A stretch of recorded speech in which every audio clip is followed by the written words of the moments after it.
Good morning from Haritha hill resort. এখন আমরা চলে যাব সোজা দিভিস ব্রিজে, দেন যাব গোপালপুরে। গোপালপুরে আগেও আমরা যাব তারাতারিণী মন্দিরে। তিনটে প্ল্যান আছে এই মুহূর্তে। এবার সময় হচ্ছে 10:20। হ্যাঁ, সময় হচ্ছে 10:20। দিভিস ব্রিজ যেতে টাইম লাগবে মোটামুটি 2.5 ঘন্টা। এবার দেখি কতক্ষণে পৌঁছাতে পারি। রাস্তা তো মানে টানার মতন তো নয় না, তো ঠিক আছে চলো দেখি। পাহাড় কিন্তু আর নেই, পাহাড়ে পোর্শন শেষ। আমার বাঁ পাশে পাহাড় দেখতে পাবে।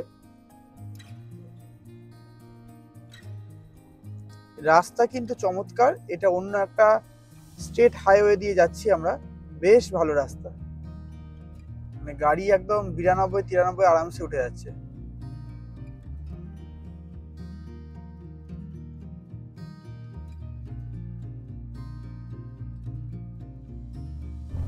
আমরা এখন দিভিস ব্রিজের খুব কাছাকাছি আছি, আর সময় লাগবে 6 মিনিটের মতন, 1.3 কিলোমিটার।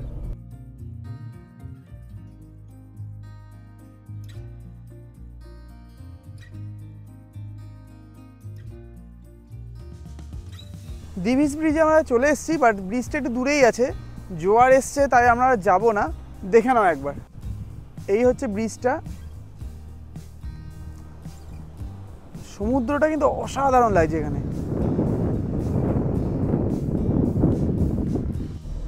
দিভিস ব্রিজে যাওয়ার সময় একটা সেরা, মানে আমার দেখা সব থেকে সেরা মন্দির এটা, দেখো।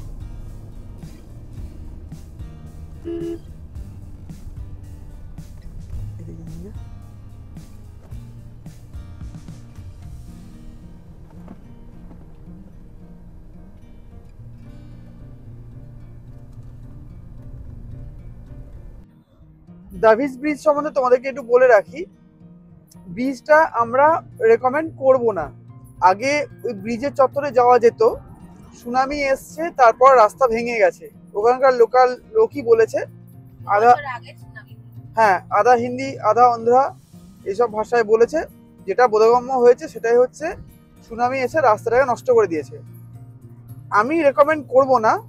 হয়তো তোমরা যদি কেউ গাড়ি ভাড়া করেও যাও, তোমাদেরকে নিয়েও যাবে না। নিজেদের গাড়ি করে যদি তোমরা আসো, রাস্তা কিন্তু ভুল দেখানো আছে গুগল ম্যাপে, একটু সাবধানে আসবে, ওই ব্রিজ তোমরা দেখতেই পেয়ে যাবে। What a beauty! রাস্তা, পাহাড়, এইসব রাস্তাতে গাড়ি চালাতে যে কি মজা, তোমরা গাড়ি নিয়ে না আসলে বুঝতে পারবে না।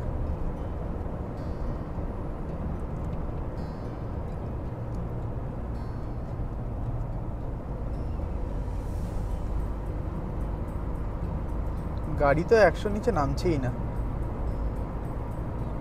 কোনো মতেই নামাতেও পারছি না, মানে অটোমেটিকই 100 চলে যাচ্ছে গাড়ি।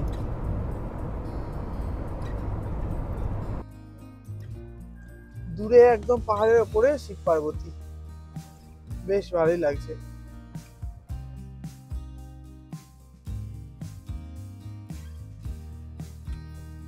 Welcome to Orissa. জাস্ট উড়িষ্যাতে ঢুকলাম, এপি শেষ, উড়িষ্যা শুরু।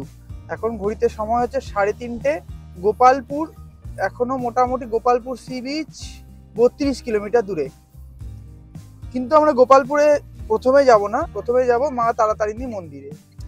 তারাতারিণী আর মাত্র 10 মিনিটের রাস্তা, আর রাস্তা হচ্ছে 5.8 কিলোমিটার।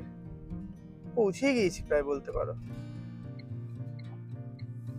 এই হচ্ছে মন্দিরের এন্ট্রি পয়েন্ট, এখনো 3 কিলোমিটার দূরে।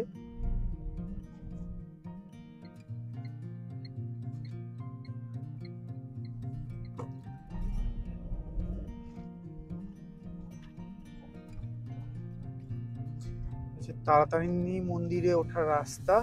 তারাতারিণী মন্দিরের পার্কিং এ চলে এসেছি। পার্কিং চার্জ লেগেছে 40 টাকা। এখন যাবো রোপওয়েতে, রোপওয়ে করে উপরে উঠতে হবে। Normal ticket 65। আর ঘন্টা বেজে দিতে, ঘন্টা বেজে দে। মন্দির 5টা অবধি খোলা থাকে, তারপরে কিন্তু বন্ধ হয়ে যাবে। 5টা 15 সময় কিন্তু আমাদের রোপওয়ে ব্যাক হবে।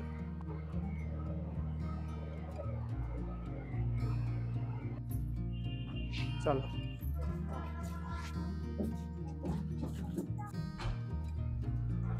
বাঁদর।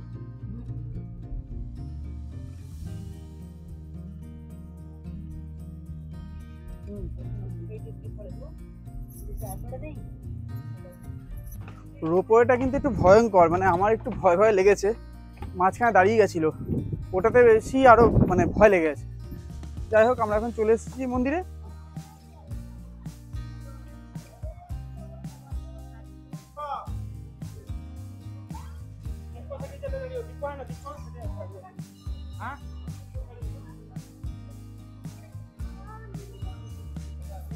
আমাদের মন্দির দর্শন হয়ে গেছে, বেশ ভালো।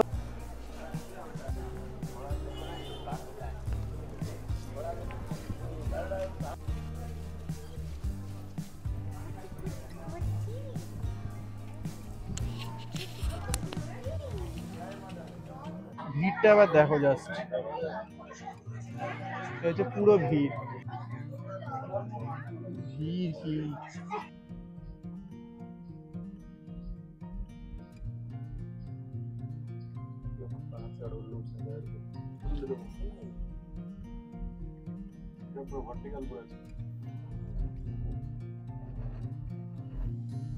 আমাদের তাড়াতাড়ি মন্দির দেখা হয়ে গেছে অনেকক্ষণ আগেই। আমরা গাড়ি ছেড়ে দিয়েছি, গোপালপুরের উদ্দেশ্যে চলে যাচ্ছি। গোপালপুরে ফার্স্টে ঢুকেই হচ্ছে এই পয়েন্ট, খুব সুন্দর লাগছে। গোপালপুর আর মাত্র 2 মিনিট। আমাদের যে হোটেলটা কাটা আছে সেটার নাম হচ্ছে পিপুল সি ভিউ রিসর্ট। আমরা রুমের মধ্যে চলেই এসেছি, দেখতেই পাচ্ছ। চলো রুম রিভিউটা আবার করে দিই। এটা হচ্ছে গেট, ঢুকে একটা মিরর পেয়ে যাবে। Then bathroom neat and clean, geyser ওদের কন্ট্রোলে, এসি আছে। এই হচ্ছে কুইন সাইজের একটা বেড, টিভি আছে। হ্যাঁ, বেডটা কিন্তু নিট অ্যান্ড ক্লিন নয়, এ দেখো রক্তের দাগ। চার্জিং পয়েন্ট আছে ভালোই, অনেক কটাই আছে। এই হচ্ছে সম্পূর্ণ রুমটা, স্পেসিয়াস রুম, ওয়ার্ড্রব আছে। আর সব থেকে ভালো হচ্ছে এইটা, আজকে আমাদের ডিনার এখানেই হবে। এটা হচ্ছে বসার জায়গা, বা তোমরা লাগেজও রাখতে পারো। ওয়ার্ড্রবটা এরকম। এই রুমের ভিউ পয়েন্ট হচ্ছে এটা, এটা খুললেই হচ্ছে সি। ওইখানটাতে সমুদ্রটা আছে, বাট যেহেতু রাত্রি তোমাদেরকে দেখাতে পারবো না। আর ওই যে লাইট হাউসটা দেখতে পাচ্ছ, লাইটটা ঘুরছে, ওখানেই আমরা এখন যাব। সমুদ্রটাকে জাস্ট কিছুক্ষণের জন্য দেখে চলে আসব। বাট খালি চোখে কিন্তু সমুদ্রের ঢেউ আমি দেখতে পাচ্ছি এখানে।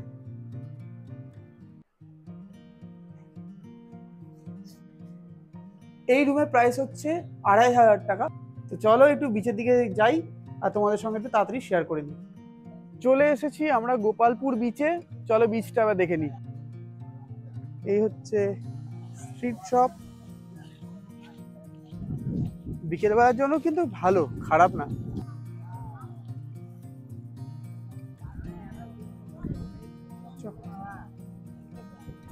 এই হচ্ছে নিচে যাওয়ার রাস্তা। বিচটা কিন্তু অন্য রকমের একদম, আমার খুব ভালোই লাগছে। বাট আমি সমুদ্রটাকে দেখতে পেলাম না, রাত্রেবেলার সমুদ্র দেখা না দেখার সমান। ঠিক আছে, বেটার লাক নেক্সট টাইম।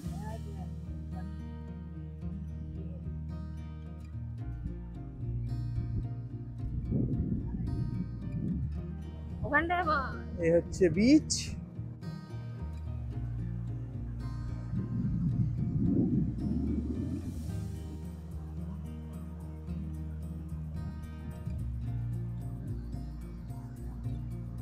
আমাদের গোপালপুরের ট্যুর শেষ, তার কারণ তো লেট করেছে। রোপওয়েতে বহুত লেট হয়েছে। রোপওয়ে সম্বন্ধে বলে রাখি, রোপওয়েটা একদম খুবই স্লোতে চলে, খুবই জঘন্য, সত্যি বলছি জঘন্য।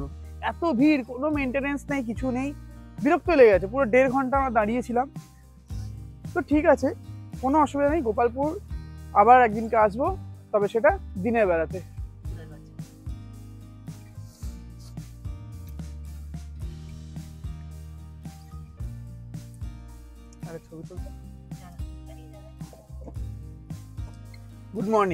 Good morning from Bhubaneswar. আমরা সকাল 6:30 নাগাদ স্টার্ট করেছি। এখনো কলকাতা মোটামুটি 450 কিলোমিটার উপরে আছে। তো চলো এগোতে থাকি। এখন আমরা চলে এসেছি মোটামুটি ভদ্রক। ঘড়িতে সময় হচ্ছে 12টা, আর এখনো 335 কিলোমিটার মতন দেখাচ্ছে। 335 কিলোমিটার দূরে কলকাতা। আমরা সদ্য পশ্চিমবঙ্গে ঢুকছি, এই হচ্ছে সাইনবোর্ড।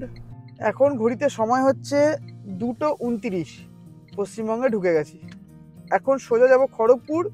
খড়গপুরে একটু দাঁড়াবো, চা খাবো, দেন যাবো একদম কলকাতা। এখনো অবধি আমরা 2000 কিলোমিটার রান করেছি। এখনো মোটামুটি আমাদের আরো 200 কিলোমিটার যেতে হবে। আমরা প্রায় কলকাতার কাছে চলেই এসেছি, আর মাত্র 26 কিলোমিটার দূরে। Welcome to the city of joy, Kolkata.